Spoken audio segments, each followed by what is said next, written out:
jabatan periode 2019-2023 Syahrul Yassin Limpo (SYL) divonis 10 tahun penjara dan denda sebanyak Rp300 juta subsidiar 4 bulan kurungan.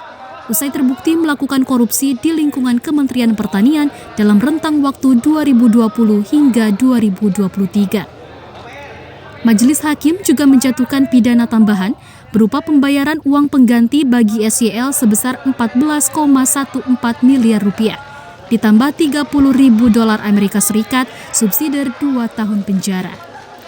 Vonis tersebut lebih ringan dibandingkan tuntutan jaksa, yakni pidana penjara 12 tahun dan denda Rp500 juta subsidiar pidana kurungan 6 bulan, serta membayar uang pengganti sebesar $44,27 miliar dan $30.000 Amerika Serikat, dikurangi dengan jumlah uang yang telah disita dan dirampas.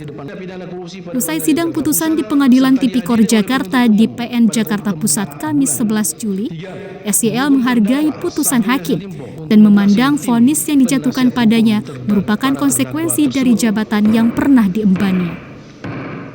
Apa yang terjadi hari ini bagi saya, ini bagian dari konsekuensi jabatan saya.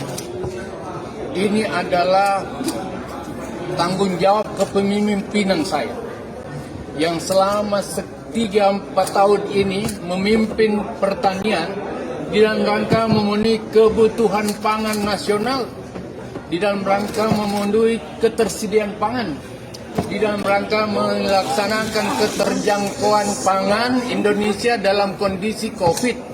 Kami kira selaku PH beliau, kita tadi sudah sepakat bahwa akan pikir-pikir untuk mengambil langkah-langkah hukum lebih lanjut, karena sejatinya menurut hemat kami, sebagaimana apa yang telah dibacakan dalam amar putusan Majelis Hakim yang mulia, menurut pandangan kami itu jauh daripada ekspektasi kami. Dan ada banyak fakta, ada banyak hal yang sebetulnya menurut hemat kami itu kabur dan tidak perlu mesti harus dimasukkan seolah-olah sebagai sebuah fakta.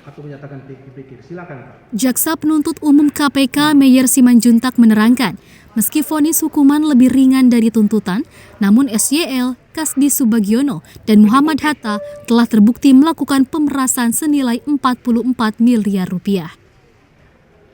Hanya ada perbedaan antara majelis hakim dan penuntut umum, bahwa menurut majelis hakim yang dinikmati atau diperoleh Pak Syahrul Yassin Limpo dari 44 miliar itu hanya sebesar 14 miliar. Ada beberapa poin yang tadi kami highlight bahwa seperti pemberian sembako dianggap itu tidak menguntungkan Pak Syahrul Yassin Limpo secara langsung. Bagi kami sudah menguraikan ada kaitannya dilakukan pemberian sembako dan sumbangan tersebut menggunakan atribut partai tertentu. Dari Jakarta, Sanya Dinda, Muhammad Ramdan, Kantor Berita Antara, mewartakan.